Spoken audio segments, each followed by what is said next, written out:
Vu du ciel, il trône au milieu du village et de sa nature verdoyante.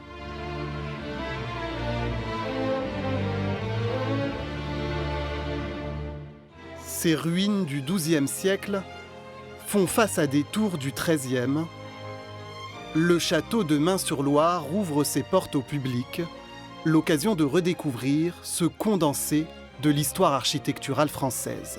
C'est une très longue histoire avec les évêques d'Orléans qui vont s'installer ici avec un premier château, un second château qu'on voit derrière moi, jusqu'à la Révolution française, 1791. Et puis après, ça deviendra une propriété privée. Quand vous vous promenez à l'intérieur, c'est 800 ans d'architecture que vous pouvez voir. Depuis sa réouverture, le château fait le plus grand plaisir de ses visiteurs.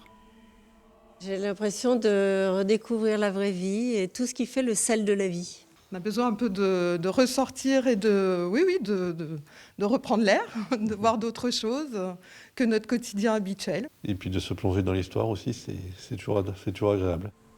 Ils viennent d'autres régions de France et même de l'étranger. Nombreux sont ceux qui le redécouvrent ou qui le visitent pour la toute première fois.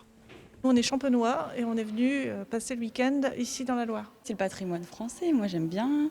Les jardins, là en plus il fait beau, on a de la chance. On vient du département du Doubs, on est là depuis vendredi et on fait le tour des châteaux. Je suis très content, c'est un merveilleux endroit et oui, je suis content de l'avoir visité aujourd'hui.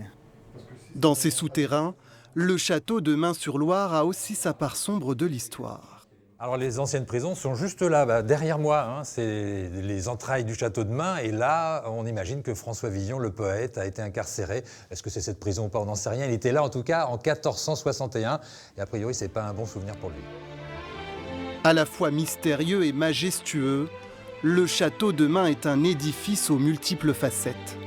En venant le visiter, les touristes participent également à sa restauration.